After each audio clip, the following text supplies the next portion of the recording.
អូនរហូតមិនទៅណា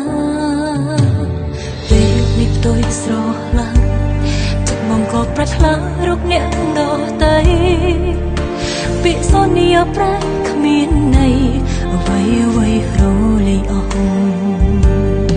គេម្នាក់នោះផ្ដល់គ្រប់យ៉ាងដែលបងប្រាថ្នាគេយល់ពីចិត្តជីវ៉ាពេលលើសពីអ្វីដែលអូនតែងតែព្យាយាមផ្ដល់ឲ្យបងកន្លងមកអ្នកដទៃម្នាក់ធ្វើឲ្យបងញាប់ញ័របេះដូងឲ្យបងមានអារម្មណ៍ដូចស្នេហ៍គ្រាដំបូងអ្នកដទៃម្នាក់ឲ្យបងអាចភ្លេចអូនឲ្យបងភ្លេចអនុស្សាវរីយ៍កន្លងតែសម្រាប់រូបអូនលះបង់គ្រប់យ៉ាងធ្វើរឿងគ្រប់យ៉ាងអូនសុំត្រឹមតែចិត្តស្មោះដល់ក្តីស្រឡាញ់ទាំងអំណររូបបងតើបងមានចាំដែរទេ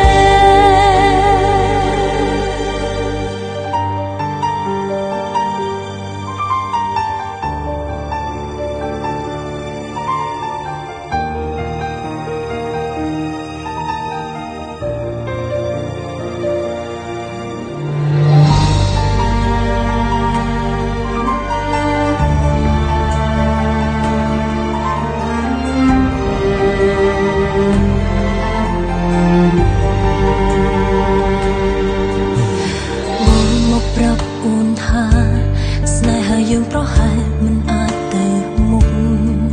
ព្រោះបងបាត់អារម្មណ៍ស្រឡាញ់យកចិត្តទុកដាក់លើអូនទៀតហើយបងបាននិយាយថា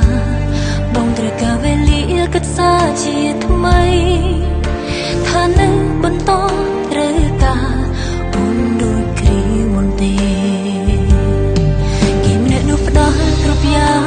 ដែលបងប្រាថ្នាគេយល់ពីចិត្តជីវ៉ាវាលើសពីអ្វីដែលអូនតែងតែព្យាយាមផ្ដល់ឲ្យបងកន្លងមកអ្នកដទៃម្នាក់ធ្វើឲ្យបងញាប់ញ័របេះដូងឲ្យបងមានអារម្មណ៍ដូចស្នេហ៍គ្រាដំបូងអ្នកដទៃម្នាក់ឲ្យបងអាចភ្លេចអូនឲ្យបងភ្លេចអនុស្សាវរីយ៍កន្លងតែសម្រាប់រូបអូនលះបង់គ្រប់យ៉ាងធ្វើរឿងគ្រប់យ៉ាងអូនសុំត្រឹមតែចិត្តស្មោះផ្ដល់ក្តីស្រឡាញ់ទាំងអំណររូបបងតើបងមានចាំដែរទេបែរនោះសែនរងាឯកាឈឺផ្សាដោយសារតែបងអូនងងណាស់តែធ្លាប់គិតថាគ្មានអ្នកណាចំណូលបាន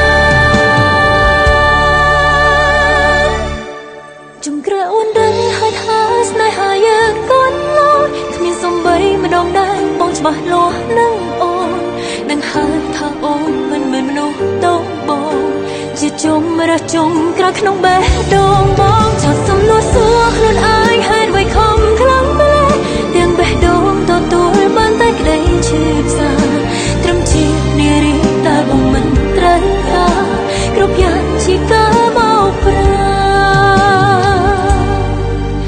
ត្រឹមជានារីដែលបងមិនត្រូវ